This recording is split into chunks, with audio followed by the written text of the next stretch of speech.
recording this early today because I got a busy weekend ahead of me, but wanted to talk about the new HOH who surprises nobody because Michael won the HOH. Michael has become a comp beast of these Big Brother Carnival games.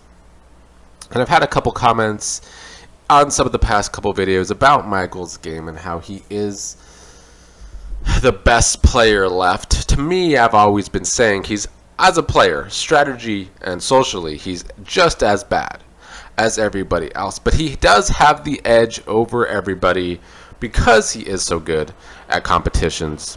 Competition wins are 100% the best thing Michael has going for him and the edge that he has on everyone else. Michael so far wants to put the easy Terrence and Alyssa on the block. I guess that could change today before noms are made, mostly because Monty talks too much. Just again, showing the low level of gameplay this season. It just never ends. Monty now telling Terrence too much information. Terrence, the person who has ratted out everyone in this game, and Monty is aware about Terrence's ways, but Monty continuing to tell Terrence too much about the target Monty has on Michael's back. Terrence could easily use that information to tell Michael about Monty's ways. I don't know if that would change anything though, because Michael and Brittany think that they have Monty for now as a number for them. They're still unaware of how close Monty and Turner are, despite the connection of the pound, despite Alyssa bringing up the pound again to Michael in their one-on-one. Kyle told Alyssa about the pound, and Alyssa tried to use that information to try and have Michael target Monty. But, Alyssa also showing her level of gameplay still being basically non-existent, because it's quite obvious, or should be, to Alyssa and Terrence that they are on the furthest outside to everyone, and they are the easy nominations for Michael. So why not try and push the target on Turner, who they know was in the leftovers, who they know they brought into the new alliance. Now, of course, Alyssa and Turner are close, I suppose, but Alyssa has shown no fight in this game, and she's showing it again here by not putting a target on Turner and basically protecting Turner. Basically, Alyssa and Terrence have told Michael that Turner didn't know a whole lot about last week's plans, even though Turner was the HOH, and Turner did know a lot of what was going on because Kyle and Terrence both filled him in on things. And Turner's idea was to backdoor Michael, and that is the person Michael is also protecting this week too, because Michael made a deal with Turner last week that if he put up Kyle, he wouldn't put up Turner if he became HOH. I find that deal for Michael to be dumb. I do, because Michael and Brittany have both stated that Turner is the biggest threat to Michael's game because Turner has shown the ability to win comps. Turner has been HOH twice, and so he is a big threat to Michael's game if he becomes HOH. And they should know this. But they went too far with their planning last week, showing that they did too much. I mean, if using the racism as their own strategy and holding on to those details for the right moment already wasn't too much, then making the deal with Turner certainly was, because they give Turner all that information and make it pretty obvious who the house target is probably going to be, but also go the extra mile to make that deal with Turner. I think it's too much. But yeah, Alyssa not throwing Turner under the bus to save her own ass just shows more of Alyssa's non-existent gameplay this season. And speaking of non-existent gameplay, Brittany is just so content with her second place. It is making me more nauseated by the week, because it's just such a waste of our time to constantly see Brittany wanting to be okay going to the end with Michael and losing. It has made no sense for me. Maybe Brittany thinks because her game has been so whack that she won't beat anybody in the end, so maybe it's just okay if she goes with Michael so Michael could win.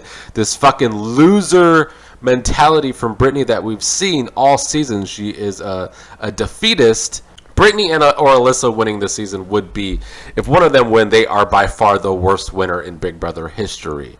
Now, this season was with such low-level gameplay, we're going to get a bad winner either way, probably.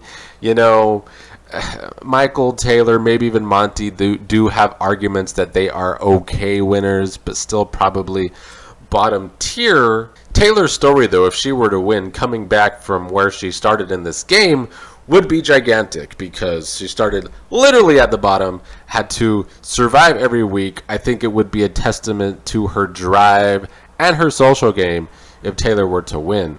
But Brittany and Alyssa winning would be awful. They would be bottom tier winners. I feel like everybody thinks Jordan is probably one of the worst winners in the show's history because she really had no game, just protected from Jeff. Her only game was a personal social game that she was just likable to a lot of the jury when she made the end.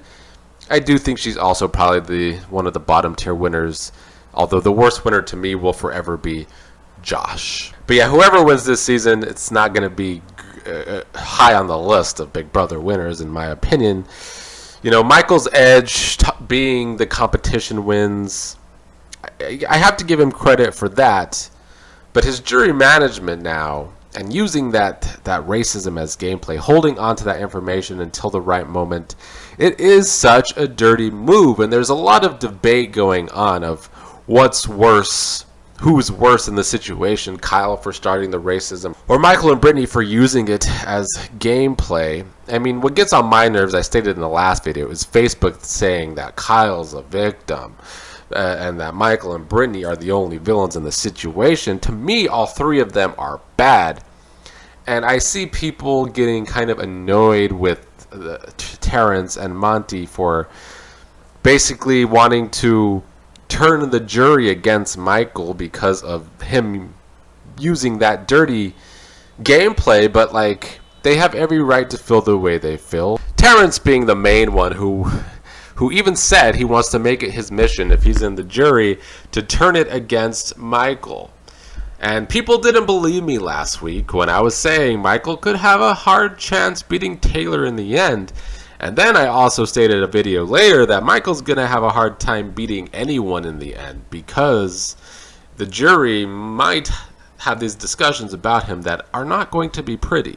They're going to have these discussions, and Terrence is now saying if he's in the jury, which he likely will be, and possibly sooner rather than later, there's going to be discussions about Michael's dirty game being ugly.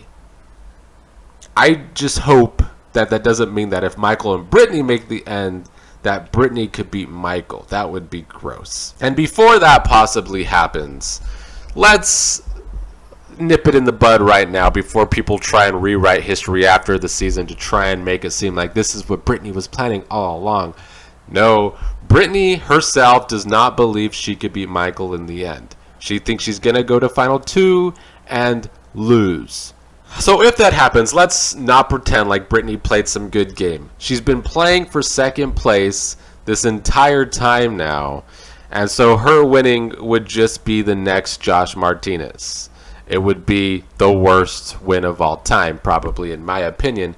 So I just want to nip that in the bud before that possibly happens, because that was the one scenario that I think Michael might be okay in the Final 2, because Brittany was also a part of that plan. So that hurts Terrence's idea of turning the jury just against Michael. If it comes down to Michael and Brittany, they kind of have to consider Brittany in that too, and then maybe they will just look at the gameplay and that Michael carried Brittany this entire game. Taylor's been motivating herself to the camera when she's alone that she can win this game, and she can. I really want to touch upon Taylor's game because she got a lot of flack during her HOH about it being messy, when in reality, people don't listen to me. This is why you can't listen to most of the fan base, because they don't know what they're talking about.